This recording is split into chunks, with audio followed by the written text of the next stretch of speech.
1, number 39. That's a multiple of 13. Tan theta plus cotan theta, so prove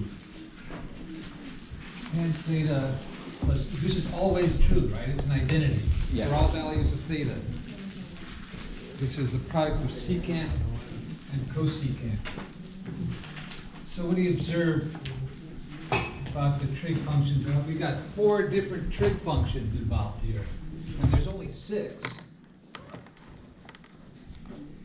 So we can convert everything to tangent and secant. Is that possible? Yeah. That could be a little bit tricky with cosecant. You're right, cosecant in terms of secant. This is from the actual homework, not the task. Is that correct? Yes. Yeah, this is 7.1, that's referring to our text.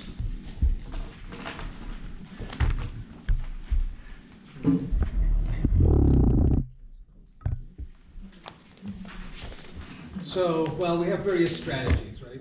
One is to work with one side and make it the same as the other side, either the left working towards the right or the right working towards the left, or you can take the 2 sides and work towards the middle.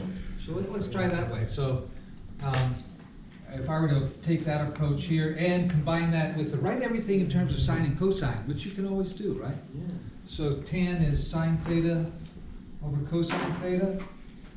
Cotan is a reciprocal of that. And secant is 1 over cosine. Cosecant is 1 over sine.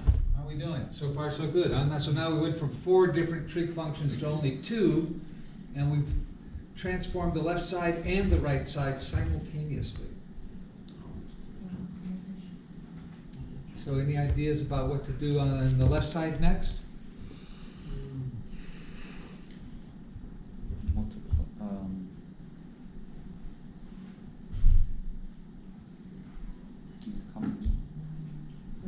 Common denominator. Common denominator. That's a good idea.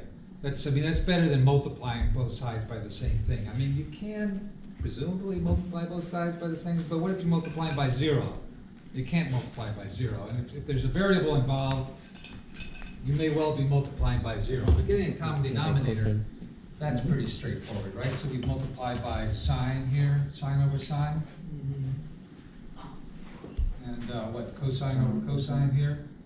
Oh, do you see what's coming up? Yeah. We're going to get sine squared theta plus cosine squared theta in the numerator. And that's all over sine theta, cosine theta.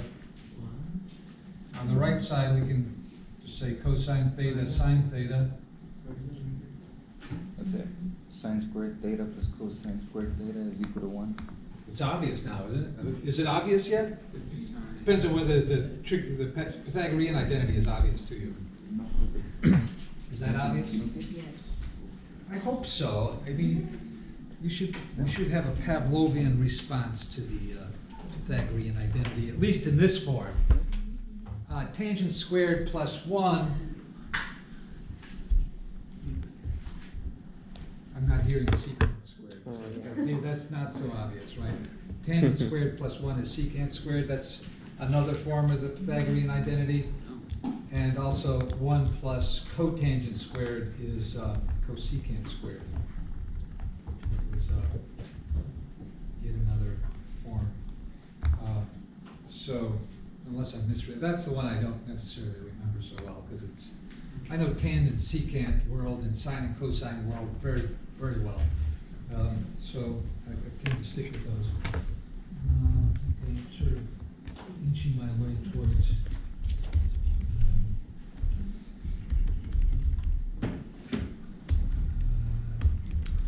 Because there's another thing they want you to do here. They say prove the identity algebraically, which is what we just did here, or graphically. So by graphically they mean confirm graphically that the equation is an identity. So what are we going to graph? Well, I got a function on the left side, and you got a function on the right side. if you graph both of those functions and they coincide, then it's an identity, right? Mhm. So how do you graph tan? So we can make a table of values, right? Tan theta is cotan theta, and then secant theta times cosecant theta. And round up the usual suspects. What are the usual suspects? 0 plus or minus pi over 6, plus or minus pi over 4, plus or minus pi over 3, pi over 2.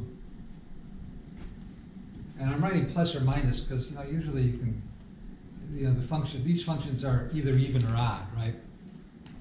Tangent and cotangent are both odd, so if I plug in the opposite, I'll get the opposite. So the sum is odd, right?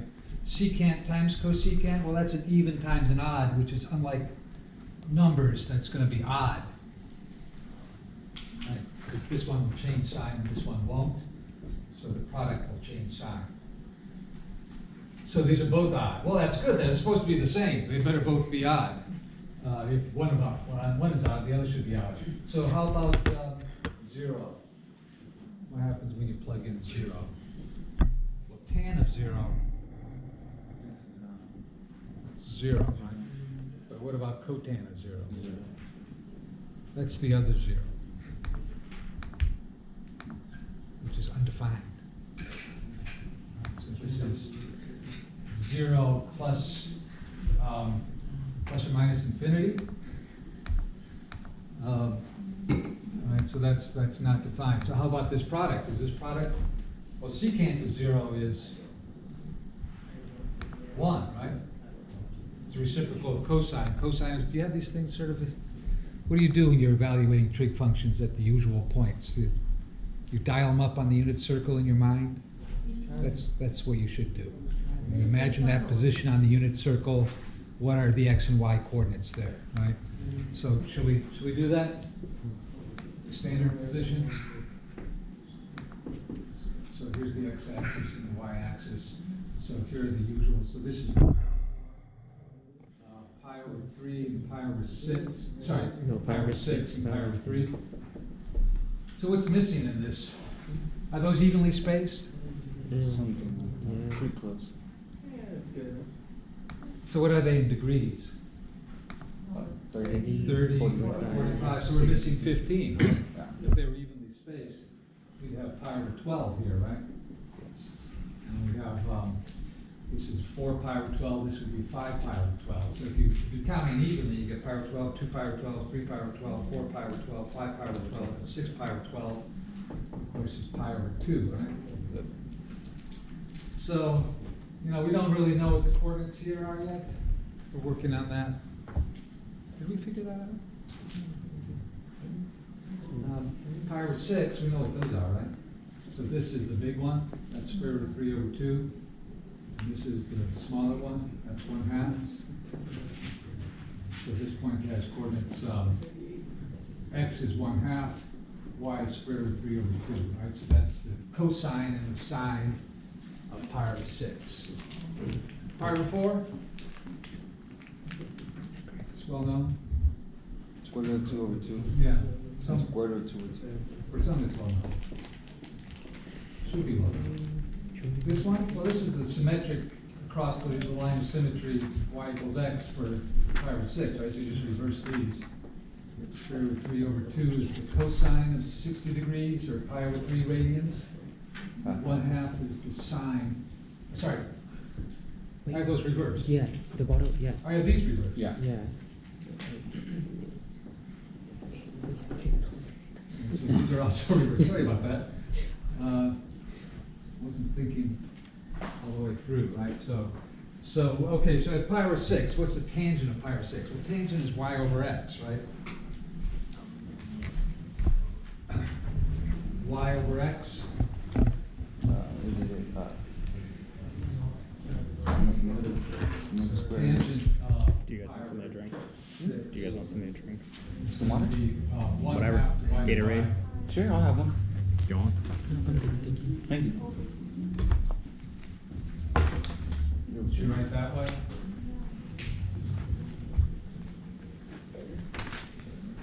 Okay, so that's the tangent of pi over 6. Okay, what's the cotangent of pi over 6?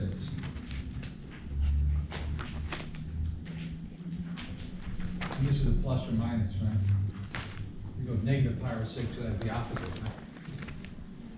Isn't it square root of 3? Yeah, it's the reciprocal of that, right? So the reciprocal is square root of 3 is square root of 3. Okay, what do you get here? Well, what's the secant? Secant is 1 over Reciprocal of cosine. 1. So that's going to be 2 over the square root of 3. And what is cosecant? Well, that's going to be the reciprocal of the sine, right? It's going to be 2 over 1. And this is plus or minus the product, plus or minus, because the cosecant will change sign with the secant won't, right? Professor, So you get yes. for the 2√3, do you expect us to change it so that the root won't be at the bottom? Yes, generally We should. polite. Yeah, I mean, you don't have to, But but it oftentimes is done just for politeness sake. For computational, for ease of computation. When you actually